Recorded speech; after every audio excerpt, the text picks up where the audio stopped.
everyone and welcome back to my YouTube channel.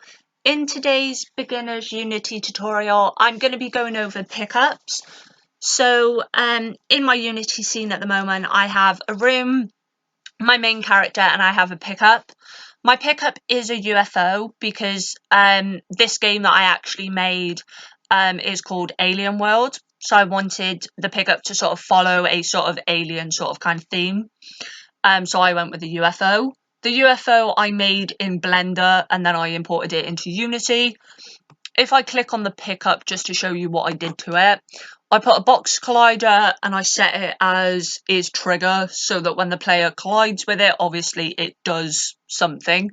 Because if we don't set it as a trigger, then it's kind of like we walk through it, but it doesn't do anything. I've got pickup handler code, which I'll go through in a minute, but I gave it a point value of 10. Doesn't have to be 10, it could be anything. I've just set it at 10 in the code. And then I've got a second code on top of the pickup, which takes me to the next scene in my game, so that once the object is picked up and destroyed, it loads the next scene. So this is the pickup handler code. So I've declared a point value of 10.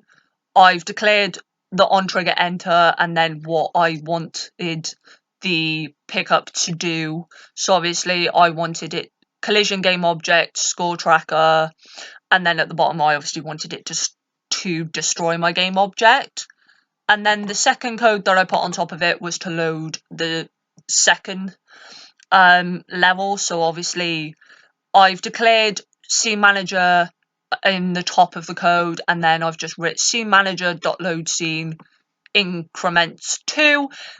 You can write it as text, so whatever you've called your scene. So if your scene is called level 2 or main menu, you could write in speech marks.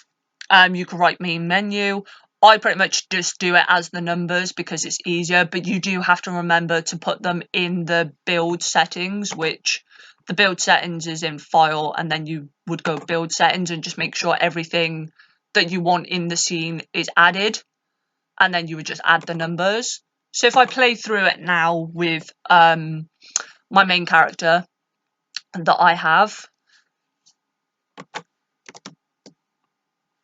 if I walk towards the pickup, as you can see, it's a little UFO, and I walk towards it, I pick it up and then it loads the second level. So that's what my code does for the pickup.